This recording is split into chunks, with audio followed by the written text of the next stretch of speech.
তো আজকে আমরা শুরু করছি মেডিয়েভাল হিস্ট্রি, ইতিহাসের মধ্যযুগ। খুব ইম্পর্টেন্ট, এই জায়গা থেকে প্রশ্ন কিভাবে আসে সেটাও আমরা দেখব। তো ইতিহাসের মধ্যযুগকে আমরা তিনটা ভাগে ভাগ করব। সবার প্রথমে যদি আমরা বলি আর্লি মেডিয়েভাল,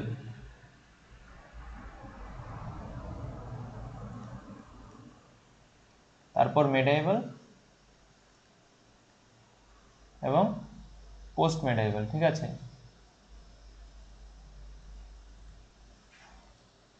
তো মধ্যযুগ বলতেই আমরা কি পড়ে থাকি, যে না আমরা এখানে দিল্লি সুলতানি যুগ পড়ব এবং মুঘল সাম্রাজ্য, মুঘল যুগ পড়ে থাকি, তাই তো? তো সাধারণত এটাই আমরা পড়ে থাকি। কিন্তু এছাড়া বাদ দিয়েও যে অনেক সাম্রাজ্য সেই সময় শাসন করে গেছে এবং সেই সময় কারা শাসন করেছে এগুলো কিন্তু রয়েছে, তো সেগুলো আমাদের জানতে হবে। তো আর্লি মেডিয়েভেলের কথা যদি বলি আমরা, যখন হর্ষবর্ধনের মৃত্যু হয়, হর্ষবর্ধনের মৃত্যুর পর উত্তর ভারতে সুযোগ্য শাসক এবং কেন্দ্রীভূত শাসন কিন্তু দেখতে পাওয়া যায় না। ফলে হর্ষবর্ধনের মৃত্যুর পর উত্তর ভারতে কীরকম হয়ে যায় পরিস্থিতি, একটু শূন্য পরিস্থিতি হয়ে যায়। মানে কে শাসন করবে, কে সেই জায়গায় দখল করে নেবে এবং পুরো ভারতবর্ষ জুড়ে তার আধিপত্য থাকবে উত্তর ভারতে, সেরকম কিন্তু কোনো শাসক ছিল না। তো সেই সময়ে উত্তর ভারতে এবং উত্তর পশ্চিম ভারতে ছোট ছোট রাজপুত ডাইনেস্টি তৈরি হয়। হ্যাঁ, ছোট ছোট কি হয়, রাজপুতার ডাইনেস্টি, কিছু কিছু ছোট ছোট যারা মানে স্থানীয় ছিল, সেই স্থানীয় কিছু রাজপুতাস কিংডম, যেগুলো আমরা রাজপুত কিংডম কিছু দেখতে পারি, যারা এই জায়গায় শাসন করে, যেমন প্রতিহার, তারপর চৌহান, ঠিক আছে? এরা কিন্তু এই জায়গায় শাসন করতে থাকে। পারমার, এরা ছিল উত্তর ভারতে শাসন করতে থাকে। তো এই আর্লি মেডিয়েভেলকে আমরা সময়কালটা যদি দেখি, তাহলে এই মোটামুটি 100 বছর, কিন্তু 100 বছর মানে 647-এর পর এই সময়কালটা কিন্তু এই জায়গায় একটু অন্ধকারের মতো হয়ে যায়। অর্থাৎ এই জায়গায় আমরা সেরকম কিছু জানতে পারি না। অর্থাৎ এখানে বিভিন্ন ছোট ছোট ডাইনেস্টি যেগুলো এখানে শাসন করতে থাকে, কারণ তাদের কন্ট্রোল করার মতো সেরকম কেন্দ্রীভূত কোনো শক্তি ছিল না। ফলে যদি আমরা নর্থ ইন্ডিয়ার কথা বলি, নর্থ ইন্ডিয়া এবং সাউথ ইন্ডিয়ার কথা বলি, তাহলে নর্থ ইন্ডিয়া, উত্তর ভারতে ধীরে ধীরে আমরা দেখব গুর্জর প্রতিহারাস এরা কিন্তু শক্তিশালী হয়ে উঠবে। গুর্জর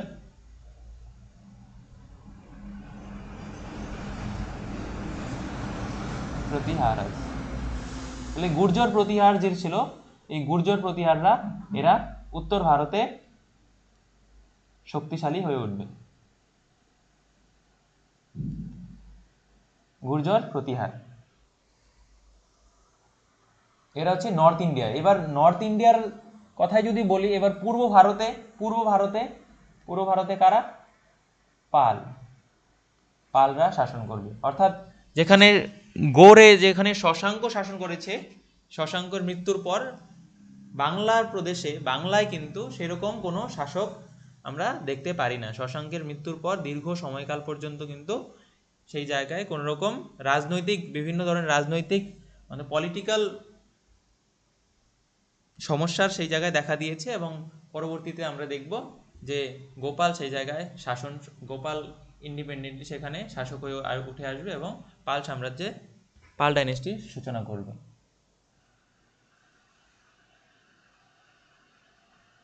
তাহলে উত্তর ভারতে কিছু গুর্জর প্রতিহাররা, এরা কারা ছিল?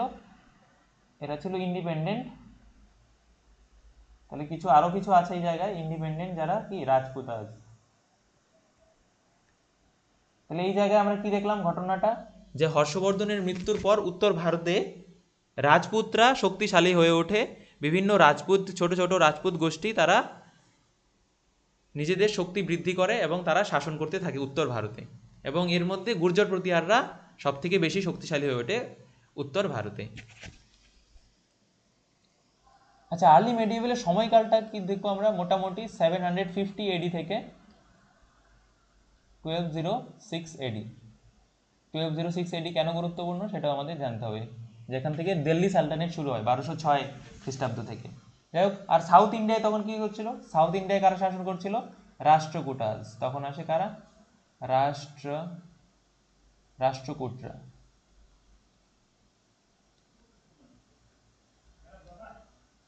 রাষ্ট্রকূটরা শাসন করবে সাউথ ইন্ডিয়া। এবং আরও ডিপ সাউথে যদি দেখি, একদম দক্ষিণ দিকে, সেখানে কারা আসবে?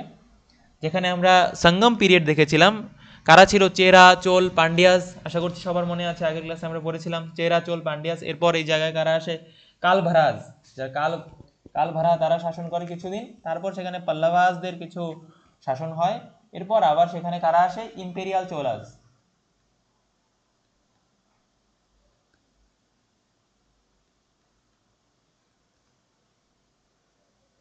এটা কি? এটা দক্ষিণের ঘটনা, ঠিক আছে।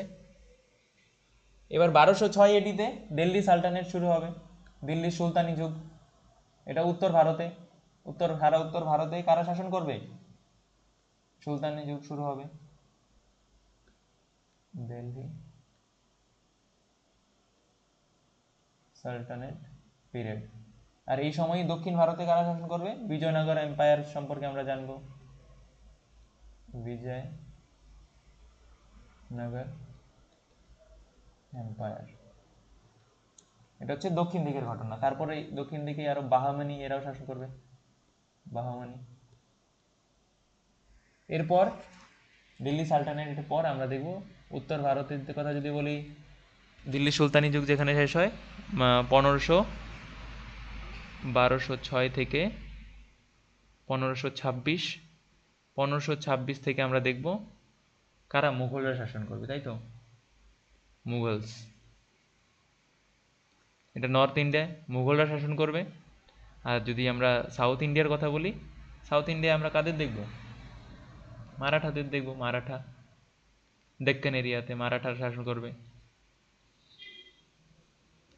সময়কাল 1506 থেকে 1707 মুঘলদের শাসন। হ্যাঁ, তো এই ছিল মিডেভেল হিস্ট্রির আমরা কি কি টপিক কভার করব এক নজরে দেখে নিলাম।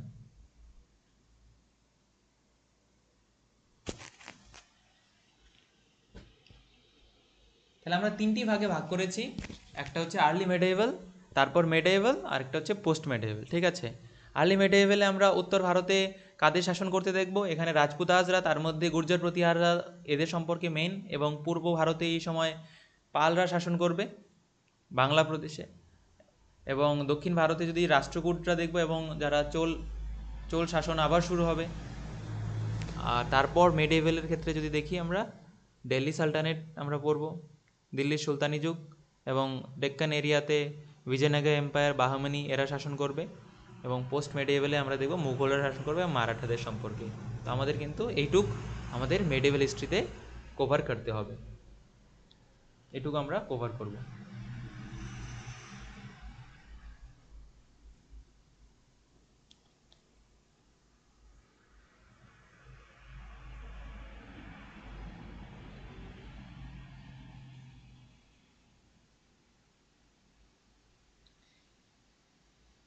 তাহলে ঘটনা হচ্ছে কি? ঘটনা এরকম যে যখন উত্তর ভারতে এরকম পরিস্থিতির সৃষ্টি হয়, এই পরিস্থিতিতে কি হবে?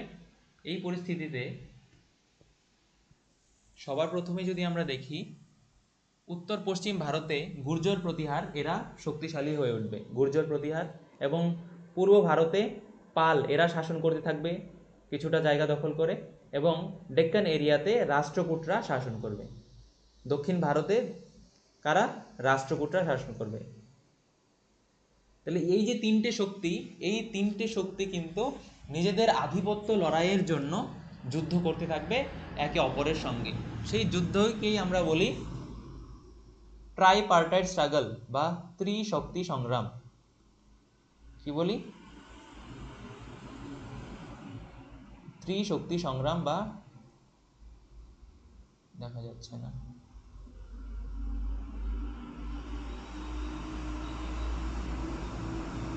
ত্রিশক্তি সংগ্রাম। এই যে তিনটি শক্তি, এই তিনটি শক্তির মধ্যে এই যে দীর্ঘদিন ধরে আধিপত্য লড়াইয়ের জন্য কনৌজকে কেন্দ্র করে, কাকে কেন্দ্র করে? কনৌজকে কেন্দ্র করে, সেই কনৌজকে কেন্দ্র করে এরা দীর্ঘদিন একে অপরের সঙ্গে যুদ্ধ করেছে। কখনো গুর্জর প্রতিহাররা জিতেছে, কখনো পালরা জিতেছে, কখনো আবার রাষ্ট্রকূটরা। তো এইভাবে এরা দীর্ঘদিন কনৌজকে দখল করার উদ্দেশ্যে একে অপরের সঙ্গে যুদ্ধ করেছে, কারণ সেই সময়ে কনৌজ গুরুত্বপূর্ণ কেন্দ্র হয়ে উঠে এসেছিল। পাটলিপুত্রের পর কনৌজ হয়ে উঠেছিল ট্রেড, ব্যবসা বাণিজ্যের জন্য গুরুত্বপূর্ণ। ফলে কনৌজকে যারা দখল করে রাখবে বা যার হাতে থাকবে তার তার শক্তি সবথেকে বেশি। এইভাবে কিন্তু তারা এই কারণেই একে অপরের সঙ্গে যুদ্ধ করতে থাকে। ফলে এই ছিল মূল কারণ। ঠিক আছে, তো এই তিনটে শক্তি সম্পর্কে আমাদের জানতে হবে। সবার প্রথমে যে হলো আমরা বেঙ্গলি থাকে, তাই বাংলার পাল সাম্রাজ্য সম্পর্কে আমাদের জানতে হবে, পালরা কারা। তাহলে শশাঙ্কের যখন মৃত্যু হয়, সেই শশাঙ্কের মৃত্যুর পর কিন্তু বাংলায় একটা কীরকম পরিস্থিতি হয়, শূন্য পরিস্থিতি হয়ে যায়। মানে অভ্যন্তরীণ যে সাম্রাজ্য যারা ছিল, যারা সেখানে শাসন করত, তারা একে অপরের সঙ্গে, যেহেতু কোনো কেন্দ্রীভূত শক্তি নেই বা শাসন করার মতো সেরকম সুযোগ্য শাসক ছিল না, ফলে এই সময় অরাজকতার এবং নৈরাজ্যবাদ দেখা দিয়েছিল বাংলায়। কি দেখা দিয়েছিল? অরাজকতা এবং নৈরাজ্যবাদ।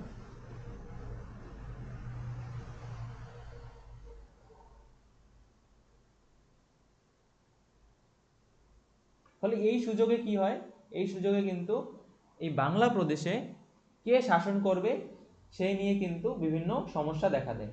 এবং শেষে শেষে কি হয়, গোপাল নামে এক ব্যক্তিকে সমগ্র বাংলার রাজা হিসাবে কি করা হয়, নির্বাচন করা হয়।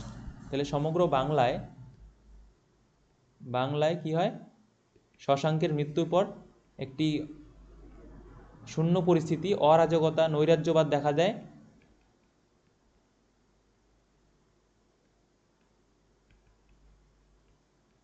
ফলে কি হয়, ফলে শেষে বাংলায় গোপাল নামে এক ব্যক্তিকে নির্বাচিত করা হয় রাজা হিসাবে। সময়কালটা যদি বলি, সময়কালটা কিন্তু কি দেখেছি আমরা, 750 এডি থেকে শুরু হয়। তাহলে গোপালকে বাংলার রাজা হিসেবে নির্বাচিত করা হয় 750 এডিতে। এবং গোপাল, তাহলে গোপালই হচ্ছে কি, এই গোপাল হচ্ছে পাল বংশের প্রতিষ্ঠাতা। তাহলে গোপাল শাসন করা শুরু করবে, তাকে জনগণ জনগণ নির্বাচিত করে তাকে কিন্তু রাজা করেছে, যেহেতু বাংলার পরিস্থিতি খুব খারাপ ছিল, সেই পরিস্থিতিকে সামাল দেওয়ার জন্য। তাহলে সবার প্রথমে গোপালের সময়কালটা কি, 750 থেকে 770। তাহলে 20 বছর তিনি রাজত্ব করেছেন। গোপালই হচ্ছে পাল বংশের প্রতিষ্ঠাতা। তাহলে পাল সাম্রাজ্য বা পাল বংশের প্রতিষ্ঠাতাকে গোপাল। এবার পালরা কোন বংশীয় বলে এরা নিজেদের সূর্য বংশীয় বলেছেন। পাল রাজারা নিজেদের কি, কোন বংশের, এরা কোন বংশের দাবি করেছেন, যে না এরা হচ্ছে নিজেদের সূর্য বংশীয়।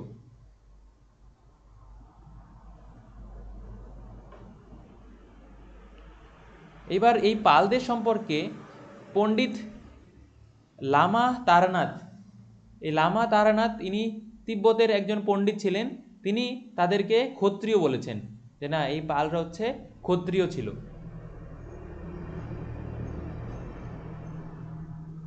তার মতেই কিন্তু গোপাল কি করেছিলেন, তিনি ওদন্তপুরী মহাবিহারের প্রতিষ্ঠা করেছিলেন। তাহলে এই ওদন্তপুরী মহাবিহারের প্রতিষ্ঠাতা কে ছিলেন? গোপাল। তাহলে এই জায়গা থেকে আমরা কি জানলাম, যে গোপাল হচ্ছে পাল বংশের প্রতিষ্ঠাতা এবং তিনি নির্বাচিত হয়েছিলেন। পাল রাজারা নিজেদের কোন বংশের দাবি করেছেন, তিনি নিজেদের সূর্য বংশীয় দাবি করেছেন। এবং পণ্ডিত লামা তারানাথ, যিনি তিব্বতীয় পণ্ডিত ছিলেন, তিনি এই পালদের বলেছেন না এরা ক্ষত্রিয় ছিল। এবং গোপাল হলেন এই ওদন্তপুরী মহাবিহারের প্রতিষ্ঠাতা। এবং তিনি কোন ধর্মাবলম্বী ছিলেন? তিনি বৌদ্ধ ধর্মাবলম্বী ছিলেন। তিনি বৌদ্ধ ধর্ম পালন করতেন।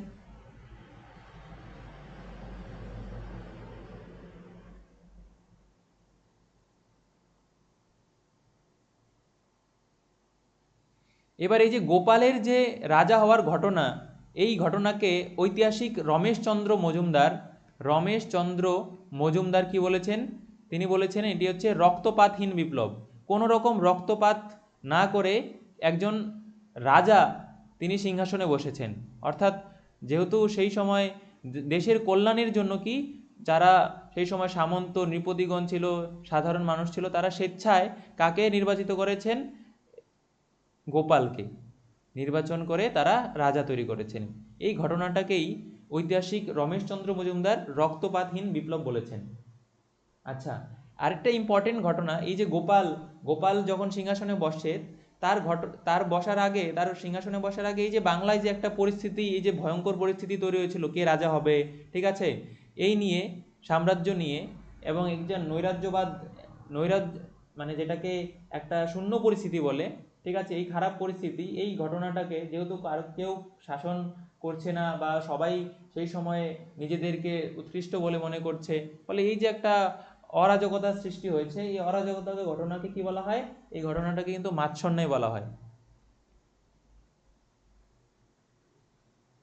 মাৎসন্যায় বলা হয়।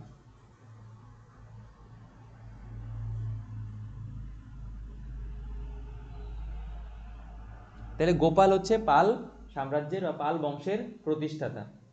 গোপালের পর সিংহাসনে বসবেন ধর্মপাল। তাহলে গোপালের মৃত্যুর পর তারই যে পুত্র, তার পুত্র সিংহাসনে বসবেন। তাহলে গোপালের পর তার পুত্র ধর্মপাল সিংহাসনে বসবেন। এবার গোপাল কিন্তু সেরকম কোনো যুদ্ধে পার্টিসিপেট করেনি, তবে এই ধর্মপাল কিন্তু নিজের সাম্রাজ্য এক্সপেন্ড করার জন্য উঠে পড়ে লেগেছিল। অর্থাৎ ধর্মপাল সিংহাসনে বসে 770 থেকে 810, অর্থাৎ 810 খ্রিস্টাব্দ পর্যন্ত তিনি সিংহাসনে বসেন। তাহলে গোপালের মৃত্যুর পর সিংহাসনে কে বসেন? তারই পুত্র ধর্মপাল সিংহাসনে বসেন, এবং তার সম্পর্কে আমরা খলিমপুর তাম্রফলক থেকে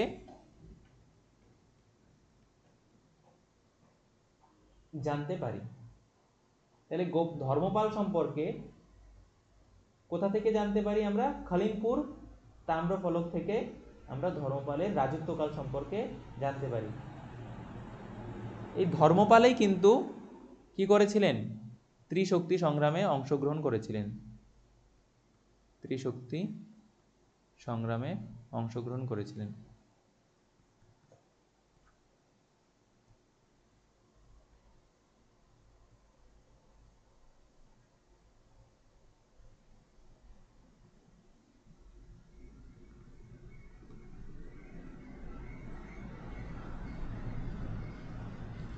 এবার ধর্মপাল সম্পর্কে আমাদের ইম্পর্টেন্ট ঘটনা কি জানতে হবে? ইম্পর্টেন্ট ফ্যাক্ট যে এই রাষ্ট্রকূট রাজকন্যা, তাহলে দক্ষিণ ভারতে যদি ডেক্কান এরিয়াতে কারা শাসন করছে? রাষ্ট্রকূটরা। এই রাষ্ট্রকূটের রাজকন্যা রান্না দেবীকে ধর্মপাল বিবাহ করেন। তাহলে সে উত্তর ভারতে তো সে কি করছে? গুর্জর প্রতিহারদের ওপর অ্যাটাক করে দিয়েছে, এবং কিছুদিন কনৌজকে তার দখলেও নিয়ে এসেছিল। কনৌজকে কিছুদিন সে দখলেও নিয়ে এসেছিল, কারণ যদি গুর্জর প্রতিহারদের কথা বলি, সেখানে বৎস রাজা যখন শাসন করছিল, তখন রাষ্ট্রকূট রাজার নাম ছিল ধ্রুব। সেই ধ্রুব কি করেছিল? এই বৎস রাজাকে অ্যাটাক করে আবার সে যখন ফিরে এসেছিল, বৎস রাজা পালিয়ে গিয়েছিল, এবং সেই সুযোগে ধর্মপাল কি করেছিল? কনৌজকে দখল করে নিয়েছিল। ঘটনাটা কি হয়েছিল? ঘটনাটা যদি আমরা বোঝার চেষ্টা করি ম্যাপের মাধ্যমে একটু, তাহলে এই জায়গায় যদি আমরা ভাবি, এই জায়গায় আছে গুর্জর প্রতিহার, ঠিক আছে, গুর্জর প্রতিহার, এই জায়গায় পাল, আর এই জায়গায় রাষ্ট্রকূট। এবার রাষ্ট্রকূটরা সবসময় গুর্জর প্রতিহারদের উপর অ্যাটাক করার জন্য কিন্তু রেডি ছিল। তো এই রাষ্ট্রকূট রাজা ধ্রুব, ঠিক আছে, এ অ্যাটাক করে কোথায়?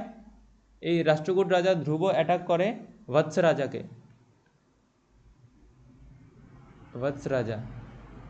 এই বৎস রাজাকে যখন অ্যাটাক করে, ঠিক আছে, সেই সুযোগে বৎস রাজা যখন এখান থেকে পালিয়ে যায়, আবার এই ধ্রুব আবার পুনরায় সে রাষ্ট্রকূট সাম্রাজ্যে ফিরে আসে। তো এই সুযোগে এই জায়গায় এই কনৌজ খালি হয়ে যায়, উত্তর ভারত খালি। এই খালির সুযোগে পাল রাজা ধর্মপাল কি করে? ধর্মপাল কিন্তু কি করে? অ্যাটাক করে কোথায়?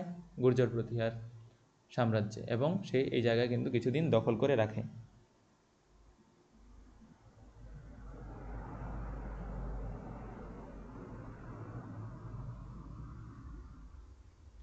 তাহলে কি হলো, সিংহাসনে বসার পরই তিনি কি করেন, প্রতিহার এবং রাষ্ট্রকূট বংশের সাথে সংঘাতে লিপ্ত হন। এই সংঘাতে লিপ্ত হওয়ার ঘটনাটা এটাই কি হয়, ত্রিশক্তি সংগ্রাম নামে পরিচিত। এবং তিনি রাষ্ট্রকূট রাজকন্যা রান্না দেবীকে বিবাহ করেছিলেন ধর্মপাল।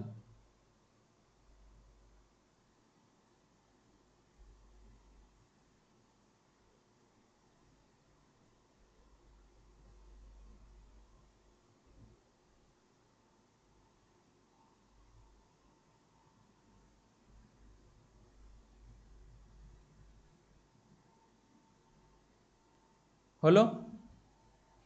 এইবার তারপর কি হয়, আবার আবার গুর্জর প্রতিহারদের তিনি কিন্তু দুবার পরাজিত করেন এবং তিনি প্রতিহার বংশীয় রাজা ছিলেন দ্বিতীয় নাগভট্ট। প্রতিহার বংশীয় রাজা কে ছিলেন, দ্বিতীয় নাগভট্ট। সেই দ্বিতীয় নাগভট্ট কনৌজ দখল করে। দ্বিতীয় নাগভট্ট আবার ফিরে আসে, ফিরে এসে কি করে, দ্বিতীয় নাগভট্ট কনৌজ দখল করে এবং ধর্মপালকে পরাজিত করে। তাহলে ধর্মপাল আবার চলে আসে। তাহলে বৎস রাজা যেখানে ছিল, ঘটনাটা কি হয়েছিল, ঘটনাটা যদি এখানে বৎস রাজা পালিয়ে গিয়েছিল, এই সুযোগে ধর্মপাল কি করে, ধর্মপাল গুর্জর প্রতি এই কনৌজ দখল করে নেয়। আবার বৎস রাজার পর দ্বিতীয় নাগভট্ট কি করে, দ্বিতীয় নাগভট্ট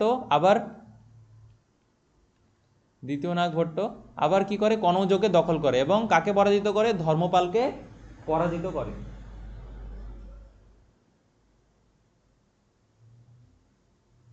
ঠিক আছে। এই আবার এই রাষ্ট্রকূটটা কি করে, রাষ্ট্রকূট কিং তার নাম কি ছিল, রাষ্ট্রকূট কিং তার নাম ছিল তৃতীয় গোবিন্দ। ঠিক আছে, গোবিন্দ দি থার্ড, তৃতীয় গোবিন্দ তিনি কি করে, আবার তৃতীয় গোবিন্দ আবার এই নাগভট্টকে অ্যাটাক করে, নাগভট্টকে পরাজিত করে। এইভাবে কিন্তু একের পর এক ঘটনা ঘটেই চলেছিল এদের মধ্যে। তাহলে প্রথমে কি ঘটেছিল, প্রথমে বৎস রাজাকে অ্যাটাক করেছিল কে, ধ্রুব। আবার ধ্রুব ফিরে আসে এই সুযোগে, এই যে খালি মাঠে, সেই খালি মাঠে কে গোল দেয়, ধর্মপাল। এবার ধর্মপাল এই জায়গায় কিছুদিন শাসন করে, তবে দ্বিতীয় নাগভট্ট এসে আবার কি করে, ধর্মপালকে পরাজিত করে। এবং কিছুদিন পর কি হয়, আবার রাষ্ট্রকূট কিং তৃতীয় গোবিন্দ আবার দ্বিতীয় নাগভট্টকে পরাজিত করে। তো এইভাবে কিন্তু চক্রের আকারে একে অপরের সঙ্গে যুদ্ধে লেগেই ছিল। এই যে ঘটনাটা, এটাকেই কি বলা হয়, ত্রিশক্তি সংগ্রাম, ট্রাইপার্টাইট স্ট্রাগল।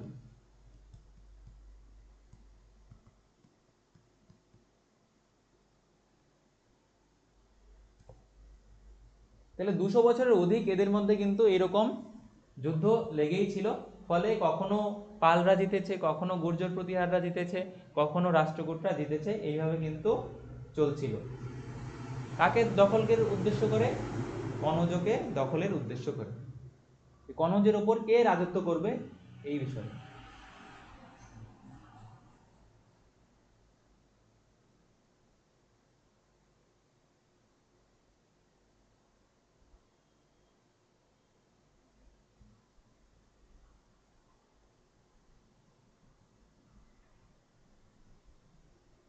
এইবার আরেকটা ইম্পর্টেন্ট কি ঘটনা, তিনিও বৌদ্ধ ধর্মের পৃষ্ঠপোষক ছিলেন।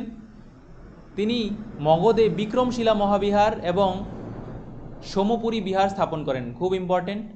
তাহলে ধর্মপাল কি করেন, বিক্রমশিলা মহাবিহার এবং সোমপুরী মহাবিহার তিনি স্থাপন করেন। তাহলে মগধে বিক্রমশিলা মহাবিহার এবং সোমপুরী বিহার স্থাপন করেন কে, ধর্মপাল। এবং তিনি বৌদ্ধ ধর্মকেই পালন করতেন। তাহলে গোপাল এবং ধর্মপাল বৌদ্ধ ধর্ম পালন করতেন। এবং তিনি ধর্মপাল কি করেছিলেন, তিনি কিন্তু নালন্দা বিশ্ববিদ্যালয়ের কি করেন, আবার সংস্কার করেন, নালন্দা বিশ্ববিদ্যালয়কে আবার পুনরায় রিভাইভ করেন, আবার সাহায্য করে, আবার পুরনো যে মর্যাদা, সেই মর্যাদায় ফিরিয়ে নিয়ে আসে কে, ধর্মপাল।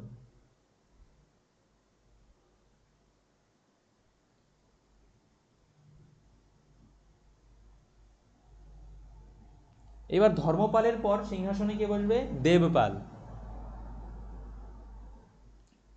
তাহলে ধর্মপালের পর সিংহাসনে তার পুত্র দেবপাল বসবে। সময়কাল যদি বলি 810 থেকে 850 খ্রিস্টাব্দ সময়কাল। তাহলে ধর্মপালের মৃত্যুর পর তার পুত্র সিংহাসনে বসবে দেবপাল। তাহলে দেবপাল কিন্তু পাল বংশের শ্রেষ্ঠ রাজা ছিলেন। তাহলে পাল বংশের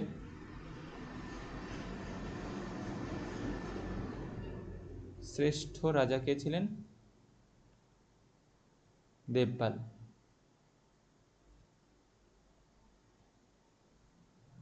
ঠিক আছে।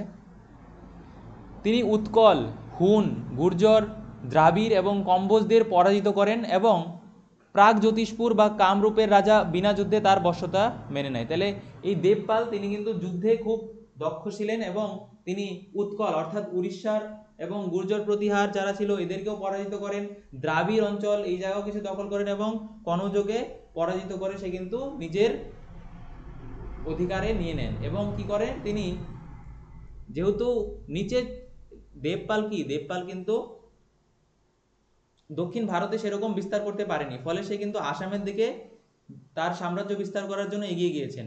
এবং সেই সময় কিন্তু প্রাগ জ্যোতিষপুর, যেটা কামরূপ বলি, সেই প্রাগ জ্যোতিষপুরের রাজা তার বিনা যুদ্ধেই কিন্তু তার কি বশ্যতা স্বীকার করে নিয়েছিল।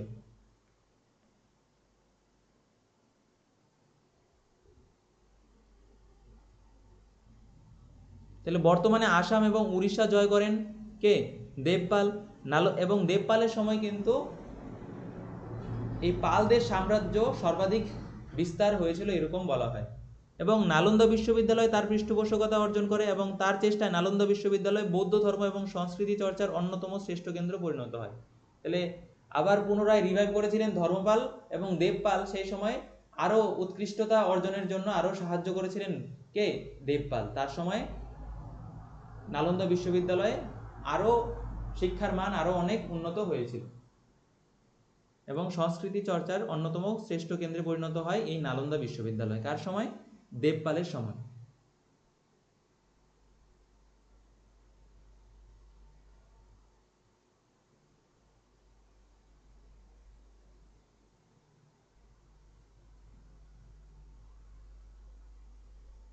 এবার আরো ইম্পর্টেন্ট কিছু ফ্যাক্ট আমাদের যেগুলো মনে রাখতে হবে, সেটা হচ্ছে জাভা এবং সুমাত্রার যে শৈলেন্দ্র বংশীয় রাজা ছিল বলপুত্র দেব, তিনি কি করেছিলেন? তিনি দেবপালের কাছে কিন্তু একটি বৌদ্ধ ধর্ম বা বৌদ্ধ ধর্ম প্রতিষ্ঠার জন্য দেবপালের কাছে 5টি গ্রাম ভিক্ষা চাইছিলেন এবং দেবপাল সেগুলো কিন্তু মঞ্জুর করে দিয়েছিল। তাহলে শৈলেন্দ্র বংশীয় রাজার নাম কি ছিল? বলপুত্র দেব। কোথায়? জাভা এবং সুমাত্রা। তিনি কি চেয়েছিলেন? 5টি গ্রাম ভিক্ষা চেয়েছিলেন বৌদ্ধ ধর্ম প্রতিষ্ঠার জন্য বা বৌদ্ধ ধর্ম আরো বিস্তার করার জন্য। এবং তার যে এই দাবি, এই যে তিনি দাবি করেছিলেন সেটি কিন্তু তিনি মঞ্জুর করেছিলেন। তাহলে সব থেকে শক্তিশালী রাজা ছিলেন দেবপাল এবং পর্যটক সুলেমান দেবপালের সময়ে বাংলায় আসেন। তাহলে পর্যটক সুলেমান কে ছিলেন? এই সুলেমান কিন্তু আরবের পর্যটক ছিলেন, তিনি দেবপালের সময় বাংলায় আসেন।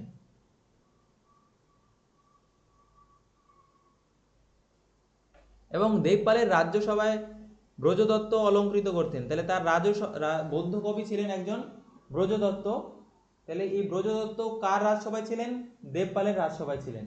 এবং দেবপালের যখন মৃত্যু হয়, দেবপালের পর তার যে ভাইয়ের ছেলে বিগ্রহপাল কিন্তু সিংহাসনে বসে, কিন্তু তিনি বেশি দিন সিংহাসনে বসে থাকতে পারেনি।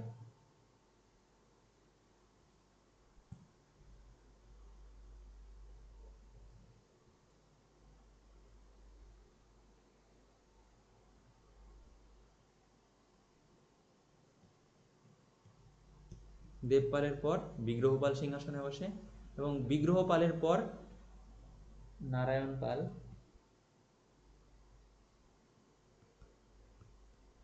সিংহাসনে বসে।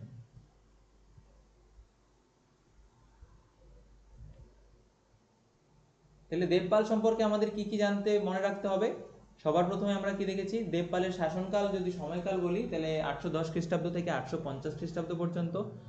তিনি ধর্মপালের মৃত্যুর পর সিংহাসনে বসেন এবং তিনি পাল বংশের শ্রেষ্ঠ রাজা ছিলেন। তিনি সমস্ত উত্তর ভারতের সমস্ত জায়গা দখল করে নিয়েছিলেন এবং তিনি যদি বলি উড়িষ্যা, বর্তমান উড়িষ্যা বা উৎকল সেই এগুলো দখল করেছিলেন এবং আসাম দখল করে নিয়েছিলেন এবং আসামের রাজা বিনা যুদ্ধে তার বশ্যতা স্বীকার করে নিয়েছিল এবং তিনি নালন্দা বিশ্ববিদ্যালয়কে আবার পুনরায় প্রতিষ্ঠা করে আবার তার সময়ে নালন্দা বিশ্ববিদ্যালয় আরও অনেক উন্নত পর্যায়ে পৌঁছে গিয়েছিল। এবং জাভা এবং সুমাত্রার যে রাজা ছিল শৈলেন্দ্র বংশীয়, তিনি নাম ছিল বলপুত্রদেব। সেই বলপুত্রদেব তার কাছে 5টি গ্রাম ভিক্ষা চেয়েছিল, সেই 5টি গ্রাম কিন্তু তাকে ভিক্ষা দেওয়া বা মঞ্জুর করা দেওয়া হয়েছিল। এবং তার সময় পর্যটক সুলেমান, আরবের পর্যটক সেই সুলেমান এসেছিলেন কোথায়? বাংলায়। এবং দেবপালের যে রাজ্যসভা, সেই রাজ্যসভায় বৌদ্ধ কবি ছিলেন কে? ব্রজদত্ত। তো দেবপালের পর সিংহাসনে কে বসবে? দেবপালের পর সিংহাসনে বসবে বিগ্রহপাল, এবং বিগ্রহপাল কিছুদিন শাসন করবে। তারপর সিংহাসনে কে বসবে? নারায়ণপাল। বিগ্রহপাল সম্পর্কে আমরা সেরকম তথ্য পেয়ে থাকি না, তাহলে আমরা নারায়ণপাল থেকে দেখব। তাহলে বিগ্রহপালের পর সিংহাসনে বসবে নারায়ণপাল। তাহলে দেবপালের পর, মৃত্যুর পর বিগ্রহপাল সিংহাসনে বসেন, ঠিক আছে? দেবপালের পর কে সিংহাসনে বসেন? বিগ্রহপাল। এবং বিগ্রহপালের পর নারায়ণপাল, ঠিক আছে? নারায়ণপালের সময়কাল আমরা তাহলে দেখব। নারায়ণপালের সময়কাল কিন্তু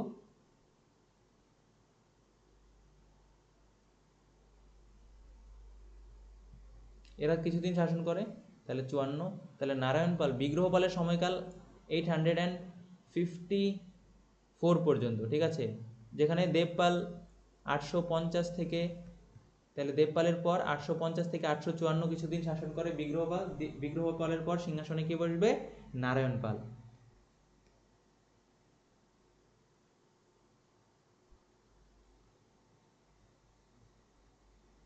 তাহলে ভাগলপুর লিপি থেকে নারায়ণপালের রাজত্বকাল সম্পর্কে আমরা জানতে পারি। তাহলে নারায়ণপাল সম্পর্কে কোন লিপি থেকে আমরা জানতে পারি? ভাগলপুর লিপি থেকে আমরা নারায়ণপালের রাজত্বকাল সম্পর্কে জানতে পারি। এবং তিনি মুদাগিরির অন্তর্গত তীরাভুক্তি গ্রামে 1100টি শিব মন্দির এবং মঠ নির্মাণ করেছিলেন।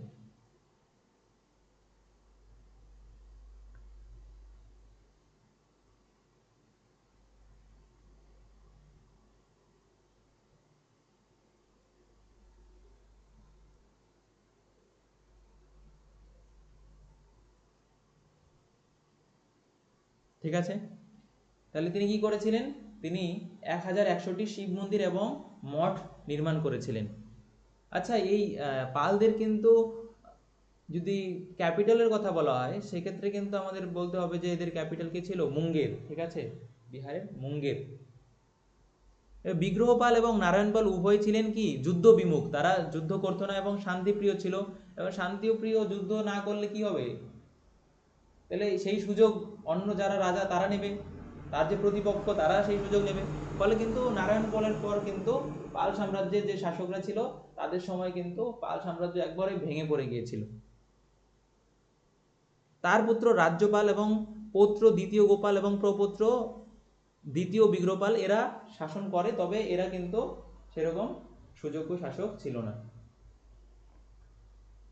ফলে নারায়ণপালের পর পাল সাম্রাজ্য একদম ভেঙে পড়ে গিয়েছিল বা এরা শক্তিহীন হয়ে পড়েছিল। ফলে এই সুযোগে কিন্তু সেই সময় গুর্জর প্রতিহার এবং রাষ্ট্রকূটরা নিজেদের শক্তি অনেক বৃদ্ধি করে নিয়েছিল। এবার নারায়ণপালের পর গুরুত্বপূর্ণ শাসক কে চলে আসবে? আবার মহিপাল। তাহলে এই যে দীর্ঘ সময়কাল কিন্তু একটা মাঝখানে, যেখানে কিন্তু পাল সাম্রাজ্য একবারে ভেঙে পড়ে গিয়েছিল। তাহলে 854, তাহলে 854 থেকে 908, এরপর যারা শাসন করে রাজ্যপাল, দ্বিতীয় গোপাল এবং বিগ্রহপাল, দ্বিতীয় বিগ্রহপাল, এরা যখন শাসন করে তখন কিন্তু পাল সাম্রাজ্য একদম ভেঙে পড়ে গিয়েছিল।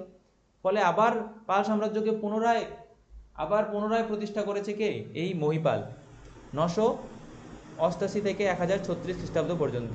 তাহলে মহিপাল দ্বিতীয় বিগ্রহপালের পুত্র ছিল এই মহিপাল, তাকে পাল বংশের দ্বিতীয় প্রতিষ্ঠাতা বলা হয়। তাহলে প্রথম প্রতিষ্ঠাতা যে গোপাল ছিল এবং দ্বিতীয় প্রতিষ্ঠাতাকে মহিপাল বা প্রথম মহিপাল। তাহলে মহিপালকেই কেন বলা হয় আবার দ্বিতীয় প্রতিষ্ঠাতা? কারণ নারায়ণপালের পর যে সিংহাসনে যারা বসেছে তারা একদম যুদ্ধপ্রিয় ছিল না, যুদ্ধ করতো না এবং শান্তিপ্রিয় ছিল। ফলে পাল সাম্রাজ্য সেই সময় ভেঙে পড়েছিল, তাদের শক্তিহীন হয়ে পড়েছিল। এবং আবার পুনরায় পাল সাম্রাজ্যকে সেই শক্তি দিয়েছিল কে? মহিপাল। এবং সে আবার পুনরায় বিভিন্ন জায়গা দখল করতে থাকে, অ্যাটাক করতে থাকে, ফলে তাকে কিন্তু কি বলা হয়, পাল বংশের দ্বিতীয় প্রতিষ্ঠাতা।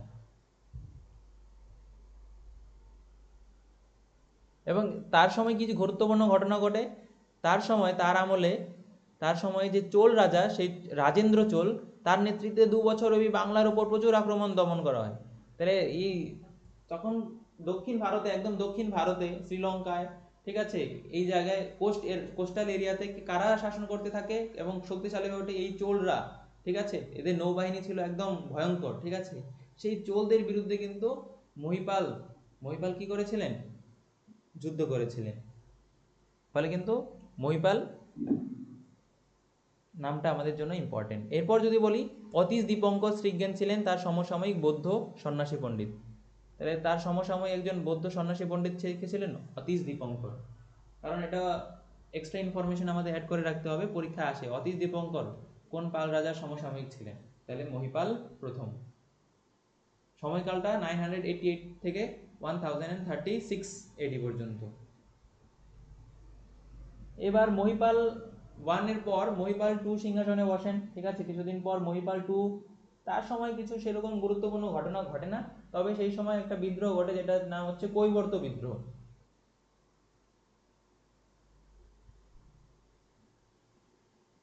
তাহলে মহিপাল টু এর সময়কাল হচ্ছে 1072 থেকে 1075 খ্রিস্টাব্দ। এই সময়কালের মহিপালের পরবর্তী প্রথম মহিপাল যে ছিল তার পরবর্তী শাসক ছিল, তবে তাদের নাম সেরকম আমাদের গুরুত্বপূর্ণ নয়। তো তার পরবর্তী শাসক ছিলেন গুরুত্বপূর্ণ মহিপাল দ্বিতীয়। এই মহিপাল দ্বিতীয় সময় কেন কি হয়েছিল? কৈবর্ত বিদ্রোহ হয়েছিল, কৈবর্ত বিদ্রোহ। তাহলে কৈবর্ত বিদ্রোহ কার সময় হয়েছিল? মহিপাল দ্বিতীয়। কিন্তু এই কৈবর্ত বিদ্রোহ দমন কে করেছিল? তার পরবর্তী শাসক রামপাল, ঠিক আছে, রামপাল। তাহলে কার সময় হয়েছিল? দ্বিতীয় মহিপালের সময়। কিন্তু এই কৈবর্ত বিদ্রোহের দমন কে করেছিল? রামপাল।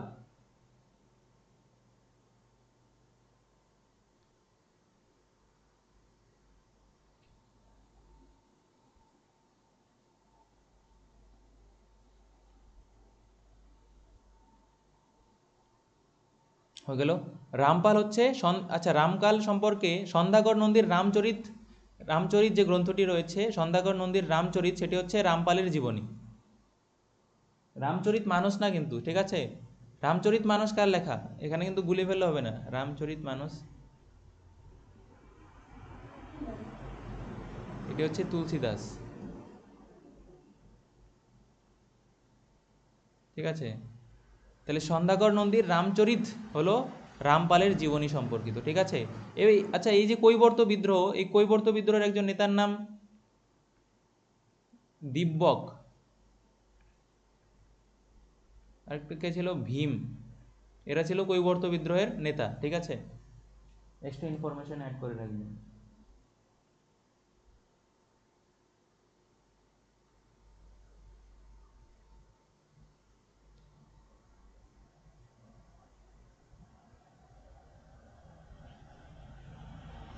তাহলে রামপালের পর তার পরবর্তী শাসক যারা ছিল তারা কিন্তু সেরকম জনপ্রিয় ছিল না, ঠিক আছে। তাহলে তার যে উত্তরসূরি ছিলেন কিছু, তার পরবর্তী যারা শাসক ছিলেন তারা কিন্তু সেরকম গুরুত্বপূর্ণ, তাদের নাম আমরা সেরকম জানতে পারি না। তবে কুমার পাল বা তৃতীয় গোপাল, তারপর শেষ শাসক যার নাম আমরা জানি মদন পাল হচ্ছে শেষ শাসক ছিলেন। এই মদন পাল নাম সম্পর্কে কিন্তু আমরা জানতে পারি। তাহলে সেই সময় পাল সাম্রাজ্য কিন্তু ধীরে ধীরে কি হয়? ধ্বংসের পথে চলে যায়। এবং পালদের পরবর্তী সময় আমরা দেখব কারা আসবে? সেন। তাহলে একদিকে পালরা শক্তি হারাতে থাকবে এবং তাদের ওপর কারা শাসন করতে শুরু করবে? সেন। এবং সেনরা বাংলায় শাসন করতে শুরু করবে।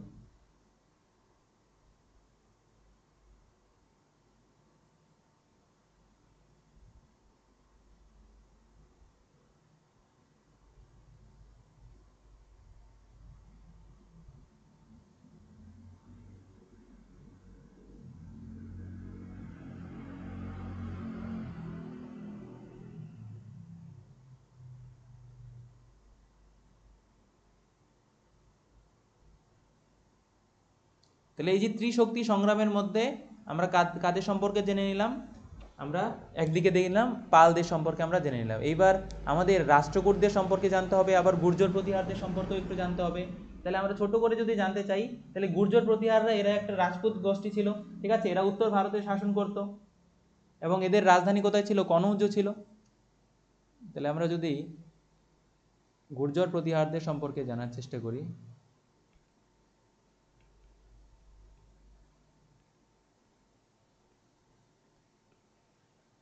এদের সময়কালটা কিন্তু ইম্পর্টেন্ট। মোটামুটি 740 বা 730 এডি থেকে 1035 বা 1036 এডি পর্যন্ত এরা শাসন করে। তাহলে গুর্জর প্রতিহারাস এরাও কিন্তু 730 থেকে 1036 এডি পর্যন্ত শাসন করে। তাহলে এদের ক্যাপিটাল কোথায় ছিল, এদের রাজধানী কোথায় ছিল?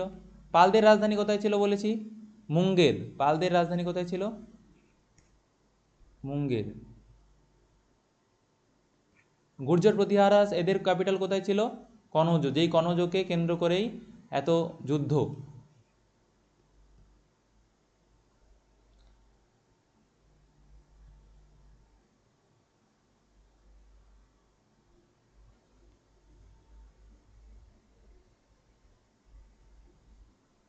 স্লাইডটা কোথায় গেল?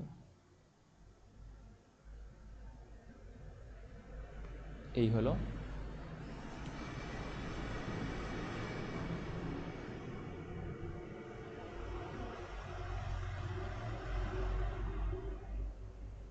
যদি এই যে স্লাইডটা আছে, এই স্লাইডটা যদি দেখি তাহলে কিন্তু আমাদের বিষয়টা ক্লিয়ার হয়ে যাবে। তাহলে এই পাল সাম্রাজ্যের প্রতিষ্ঠাতা গোপাল এবং গুর্জর প্রতিহার, এই গুর্জর প্রতিহারদের প্রতিষ্ঠাতা প্রথম নাগভট্ট ছিলেন, ঠিক আছে। এই প্রথম নাগভট্ট তিনি শাসন করতে শুরু করে এবং রাষ্ট্রকূটদের প্রতিষ্ঠাতা যদি বলি তাহলে দন্তি দুর্গ ছিল, ঠিক আছে। এবার রাজধানী সম্পর্কে যদি বলি, রাজধানী তাহলে মুঙ্গের ছিল পালদের রাজধানী, গুর্জর প্রতিহারদের রাজধানী ছিল কনৌজ এবং রাষ্ট্রকূট এদের রাজধানী কে ছিল মান্যক্ষেত।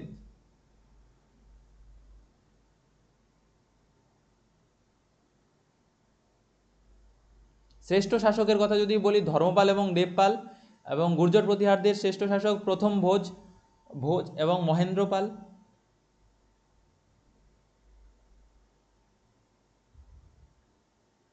এবং রাষ্ট্রকূটদের কথা যদি বলি তাহলে প্রথম কৃষ্ণ এবং অমোঘবর্ষ। তাহলে প্রতিষ্ঠাতা, রাজধানী এবং শ্রেষ্ঠ শাসক সম্পর্কে কিন্তু এটুকু আমাদের মনে রাখতে হবে। প্রতিষ্ঠাতা, রাজধানী এবং শ্রেষ্ঠ শাসক। তাহলে আমরা কাদের নিয়ে জানছিলাম? এই গুর্জর প্রতিহারাস। তাহলে তারা কোথায়? উত্তর ভারতে শাসন করছিল। গুর্জর প্রতিহারাস কোথায় শাসন করছিল? উত্তর ভারতে।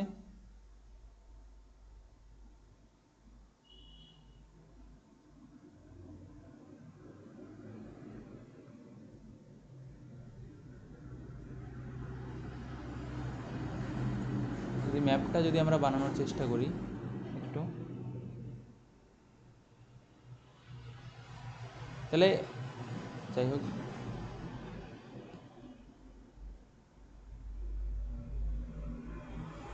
তাহলে এই এরিয়াতে এখানে কারা? এখানে রাষ্ট্রকূটরা বসে রয়েছে, এখানে পালরা বসে রয়েছে, আর এই জায়গায় কারা বসে রয়েছে?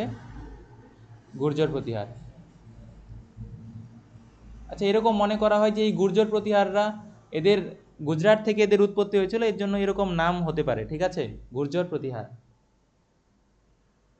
তো এদের রাজধানী কোথায় ছিল? কনৌজ। এবং এদের ভাষার কথা যদি বলি, এই গুর্জর প্রতিহার এদের প্রধান ভাষা কে ছিল? সংস্কৃত বা প্রাকৃত। এদের প্রধান ভাষা ছিল সংস্কৃত এবং প্রাকৃত, ঠিক আছে। শ্রেষ্ঠ রাজা আমরা দেখেই নিয়েছি, মিহির ভোজ। শ্রেষ্ঠ রাজা কে ছিলেন? মিহির ভোজ।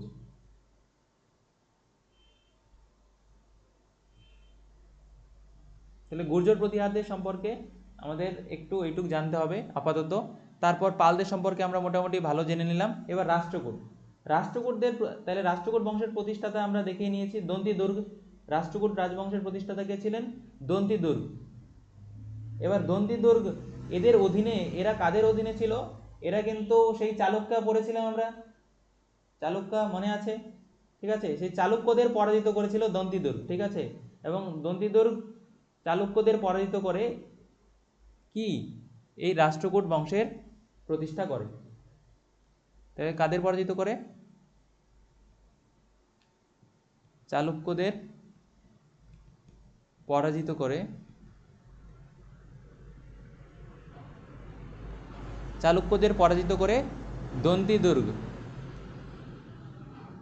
দুর্গ সিংহাসনে বসে এবং রাষ্ট্রকূট রাজবংশের সূচনা করে। এবং এদের রাজধানী কোথায় ছিল? রাষ্ট্রকূটদের রাজধানী ছিল মান্যক্ষেত। তাহলে রাষ্ট্রকূটদের রাজধানী ছিল মান্যক্ষেত। পালদের রাজধানী কোথায় ছিল? পালদের রাজধানী ছিল মুঙ্গের। আর গুর্জর প্রতিহারদের রাজধানী কোথায় ছিল? কনৌজ। তাহলে রাষ্ট্রকূট রাজা দন্তি দুর্গ তিনি প্রতিষ্ঠা করেন এবং এদের শ্রেষ্ঠ শাসককে ছিলেন প্রথম কৃষ্ণ এবং অমোঘবর্ষ। রাষ্ট্রকূটদের শ্রেষ্ঠ রাজা ছিল প্রথম কৃষ্ণ দ্য ফার্স্ট এবং অমোঘবর্ষ।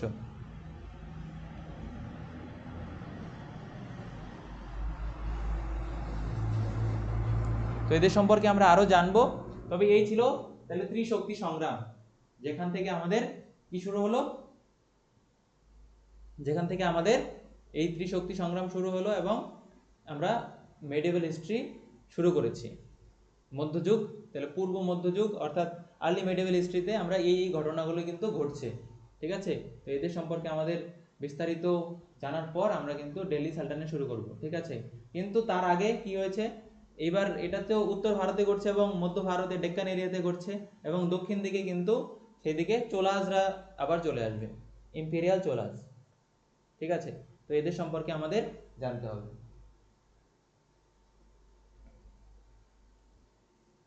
তাহলে এক নজরে যদি আমরা দেখার চেষ্টা করি একটু,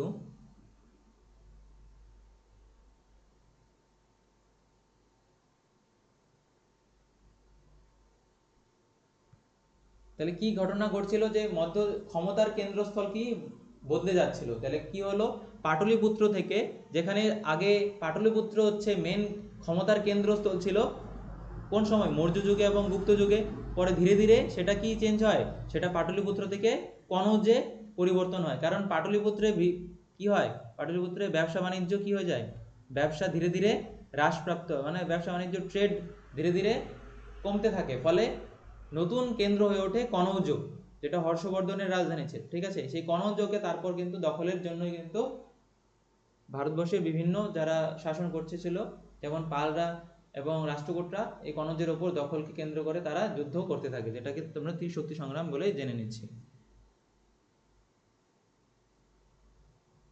এবার কনৌজকেই কেন চূড়ান্ত লক্ষ্য ছিল, কনৌজই কেন ছিল, তাহলে কি কি কারণ ছিল? প্রতিপত্তি এবং ক্ষমতা। তাহলে উত্তর ভারতের শেষ মহান শাসক কে ছিলেন? হর্ষবর্ধন, মৃত্যু হয় 647 এডিতে। তাদের রাজধানী কি ছিল? কনৌজ। সেই কনৌজকে দখল মানেই সমগ্র উত্তর ভারতের কে সমস্ত উত্তর ভারতের শক্তিশালী রাজা হয়ে উঠবে এবং যাকে কি বলা হতো, সকল উত্তর পথেশ্বর বলা হতো, উপাধি, যে উপাধি লাভ করবে। তাহলে এই যে কনৌজ, যে কনৌজের ওপর দখল করবে, যেমন আমরা যদি বলি দিল্লির ওপর দখল করা মানে ভারতবর্ষের ওপর দখল করা, তাই তো। তো একইভাবে কনৌজের ওপর দখল করা মানে সেই সময় সমস্ত উত্তর ভারত তার আন্ডারে। তো এর জন্য কিন্তু ক্ষমতার জন্য, সেই ক্ষমতা প্রাপ্তির জন্যই কিন্তু একে অপরের সঙ্গে যুদ্ধ বেঁধেছিল কনৌজকে দখলকে কেন্দ্র করে। তারপর অর্থনৈতিক সমৃদ্ধি, অর্থনীতির কথা যদি বলি, তাহলে কনৌজ ফার্টাইল এরিয়া ছিল, ব্যবসা বাণিজ্য ভালো ছিল। তাহলে এই কনৌজ কোথায় রয়েছে? উত্তর ভারতে, উত্তর ভারতের গাঙ্গেয় উপত্যকায়। সেই এই গাঙ্গেয় উপত্যকা অর্থাৎ গঙ্গা নদীর তীরবর্তী অঞ্চল, সেখানে কৃষি কাজ ভালো হবে, ফলে সেই জায়গায় ভালো ব্যবসা বাণিজ্য হবে। তাহলে এই যে অর্থনীতি এবং বিশাল সেনাবাহিনী, সমতল এরিয়া এবং সমতল এরিয়া কনৌজ নদীর তীরবর্তী এলাকা, ফলে সেই জায়গায় শাসন করাও এবং সেই জায়গা থেকে ভালো কি ট্যাক্স কালেক্ট করতে পারে, সেনাদের পক্ষেও সুবিধা। ফলে এই অর্থনৈতিক সমৃদ্ধির ফলেও কিন্তু কনৌজের ওপর দখল করা কিন্তু এদের মূল কারণ হয়ে উঠেছিল। তারপর বাণিজ্যিক নিয়ন্ত্রণ, উত্তর পথ এবং দক্ষিণ পথের প্রধান সংযোগকারী শহর কি ছিল? উত্তর ভারত এবং দক্ষিণ ভারতের যদি কথা বলি, তাহলে এই উত্তর ভারত এবং দক্ষিণ ভারতের প্রধান সংযোগকারী শহরই ছিল এই কে? এই কনৌজ। সেই কনৌজ এই মূল কেন্দ্রে ছিল উত্তর ভারত এবং দক্ষিণ ভারত। সেই কেন্দ্রের ফলে এই কনৌজকে দখলের জন্য কিন্তু পালরা, গুর্জর প্রতিহাররা এবং রাষ্ট্রকূটরা একে অপরের সঙ্গে যুদ্ধ বেঁধেছিল। তো কেন কেন কনৌজ? এটা হচ্ছে মূল কিছু কারণ।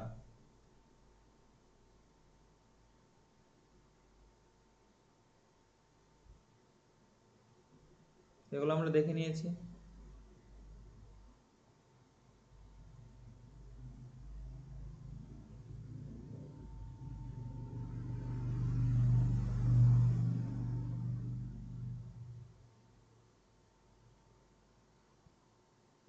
এই জায়গায় কি কারো কোনো রকম সমস্যা আছে? আই থিঙ্ক কারো কোনো রকম এই জায়গায় সমস্যা থাকার কথা নয়।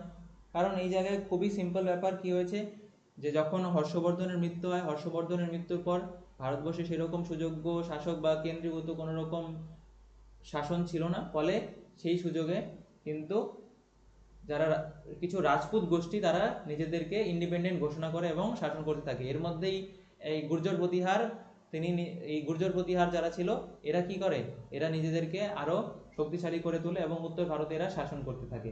এবং দক্ষিণ ভারতে কারা আসে? দক্ষিণ ভারতে রাষ্ট্রকূটরা আসে। এবং আমরা পূর্ব ভারতের কথা যদি বলি, এখানে শশাঙ্কের মৃত্যুর পর সেই যে একটা অরাজকতা দেখা দিয়েছিল, সেই অরাজকতার পর স্থানীয় যারা ছিল তারা, স্থানীয় কিছু শাসকরা বা যারা সামন্ত ছিল তারা গোপালকে সেখানটায় শাসন করে বা শাসক হিসাবে নির্বাচিত করে। তাহলে তিনটা ঘটনা ঘটে, একটা উত্তর ভারতে, একটা দক্ষিণ ভারতে, একটা পূর্ব ভারতে। এবং এদের মধ্যে কেন্দ্র করে কি হয়, এদের মধ্যে কনৌজকে দখলের ওপর, কনৌজকে কে দখল করবে এই উদ্দেশ্যে এদের মধ্যে যুদ্ধ শুরু হয়, যেটাকে আমরা ত্রিশক্তি সংগ্রাম বলে জানছি, যেটা 750 এডি থেকে মোটামুটি শুরু হয়ে যায়। তাহলে 750 এডিতে গোপাল সেখানে সিংহাসনে বসে। গোপালের পর সিংহাসনে কে বসে? ধর্মপাল। ধর্মপালের সঙ্গে এবার যুদ্ধ বাঁধে গুর্জর প্রতিহার এবং রাষ্ট্রকূটদের। ধর্মপাল গুর্জর প্রতিহার রাজা যে ছিল, সে যখন পালিয়ে যায়, সেই পলায়নের সুযোগে কে? বৎসরাজা যে ছিল, বৎসরাজা যখন পালিয়ে যায় মরুভূমিতে, বা যেটা বলা হয় যে সেই মরুভূমিতে, রাজস্থানের মরুভূমিতে পালিয়ে গিয়েছিল, সেই বৎসরাজা যখন পালিয়ে যায় সেই সুযোগে ধর্মপাল কি হয়? ধর্মপাল সিংহাসনে বসে। ধর্মপাল কিছুদিন পর ধর্মপালকে আবার পরাজিত করে কে? নাগভট্ট, দ্বিতীয় নাগভট্ট পরাজিত করে। এবং দ্বিতীয় নাগভট্ট যখন ধর্মপালকে পরাজিত করে, ধর্মপাল আবার চলে যায়। ধর্মপালের পর সিংহাসনে বসে এদিকে দেবপাল। এবং দ্বিতীয় নাগভট্টকে আবার কিছুদিন পর কি হয়? রাষ্ট্রকূট কিং কে? রাষ্ট্রকূট কিং প্রথমে ছিল ধ্রুব, যে কিনা বৎসরাজের উপর অ্যাটাক করেছিল, এবং রাষ্ট্রকূট কিং অমোঘবর্ষ সে আবার কি করে, যে পরাজিত করে। তো এইভাবে কিন্তু একের পর এক যুদ্ধ এদের মধ্যে বেঁধেই যায় এবং এদের দীর্ঘদিন যুদ্ধ চলে, প্রায় 200 বছর। ঠিক আছে? ফলে কিন্তু এরা কিন্তু ধীরে ধীরে দুর্বল হতে থাকে, এরা কিন্তু ধীরে ধীরে দুর্বল হতে থাকে, পালরাও ধীরে ধীরে দুর্বল হতে থাকে, রাষ্ট্রকূটরা, কারণ যুদ্ধ করলে এদের কি আর্থিকভাবে ক্ষতি, সৈন্য কম হবে, তাই তো। এবং ফলে এই সুযোগে কিন্তু বাকি যারা ছিল, বাকি কিছু যারা এদের অধীনে ছিল, তাদের ফিউডারিজ যারা ছিল, তারা কিন্তু ধীরে ধীরে শক্তিশালী হয়ে উঠতে শুরু করলো। ফলে এই সুযোগে কিন্তু বাইরের থেকেও পরবর্তী সময় আবার আক্রমণ হবে। তাহলে এটা কিন্তু প্রায় 1000 খ্রিস্টাব্দ পর্যন্ত ঘটনা ঘটছে। 750 খ্রিস্টাব্দ থেকে 1000 খ্রিস্টাব্দ পর্যন্ত এইসব ঘটনা উত্তর ভারতে এবং মধ্য ভারতে, ডেক্কান এরিয়াতে ঘটে চলেছিল।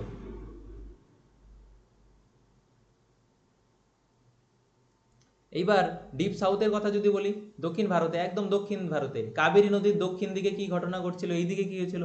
তাহলে আমরা যেখানে দেখেছিলাম শেষ ক্লাসে কি পড়েছিলাম, মনে আছে আশা করছি, সঙ্গম পিরিয়ড। সঙ্গম পিরিয়ডের সময়কাল কি ছিল? যেখানে সঙ্গম সময়কালে কারা শাসন করছিল? চেরা, চোলা এবং পান্ডিয়াসরা, এরা শাসন করছিল। সময়কালটা মনে আছে আশা করছি, 300 বিসি থেকে 300 এডি পর্যন্ত, 300 খ্রিস্টাব্দ পর্যন্ত এরা শাসন করে, চেরা, চোলাস, পান্ডিয়াস। এবং এদেরকে পরাজিত করে কালভরাজ যারা ছিল, কালভরা, এই কালভরা কিছুদিন শাসন করে। এবং এই জায়গায় আবার পল্লবাজরা শাসন করে। ঠিক আছে? আবার এই জায়গায় কারা আসে? পল্লবাজরা। পল্লবাজরা কিছুদিন শাসন করে। পল্লবাজদের পর, পল্লবাজদের হারিয়ে, ঠিক আছে, তাদেরই অধীনস্থ যারা ছিল, এইবার কোনো কোনো ঐতিহাসিকদের মতে এই যে এখানে চোলা ছিল, এই চোলারা এরা কখনো শেষ হয়ে যায়নি। কোনো কোনো ঐতিহাসিকরা বলেন যে না, এই চোলারা এখানে যারা শাসন করছিল, হ্যাঁ এরা এদের ক্ষমতাও কমে গিয়েছিল, কিন্তু এরা একদম নিশ্চিহ্ন হয়ে যায়নি।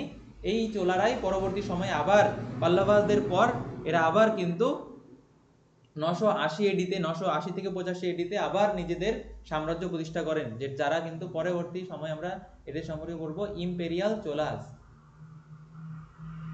ঠিক আছে, এই চোলাস। তো আবার কোনো কোনো ঐতিহাসিকরা বলেছেন না, এই চোলা আর যে আগের চোলাস যা ছিল সঙ্গম পিরিয়ডের, এরা কিন্তু এক নয়।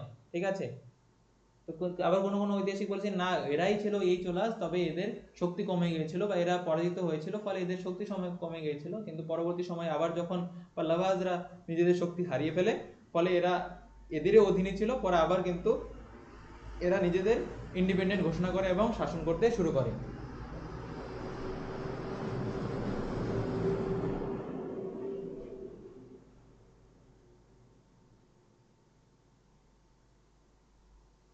তাহলে দক্ষিণ ভারতে কিন্তু এই ঘটনা ঘটছিল। তাহলে উত্তর ভারতে, পূর্ব ভারতে, দক্ষিণ ভারতে এবং মধ্য ভারতে কি কি ঘটলো আমরা কিন্তু দেখে নিলাম। তো আশা করছি এই জায়গায় কারো কোনো রকম সমস্যা হবে না, বা সমস্যা যদি হয়েও থাকে তাহলে আমরা কিন্তু সেটা সলভ করার চেষ্টা করব। তাহলে কি হলো, চোল বংশ শুরু হয়ে গেল দক্ষিণ ভারতে। মধ্য ভারতে কি হয়ে গেল, মধ্য ভারতে রাষ্ট্রকূটরা শাসন করছে। এবং উত্তর ভারতে কারা শাসন করছে, উত্তর ভারতে গুর্জর প্রতিহাররা ছিল, এবং পূর্ব ভারতে কারা আছে, পূর্ব ভারতে পালরা শাসন করছে। তো এইটুক ছিল আমাদের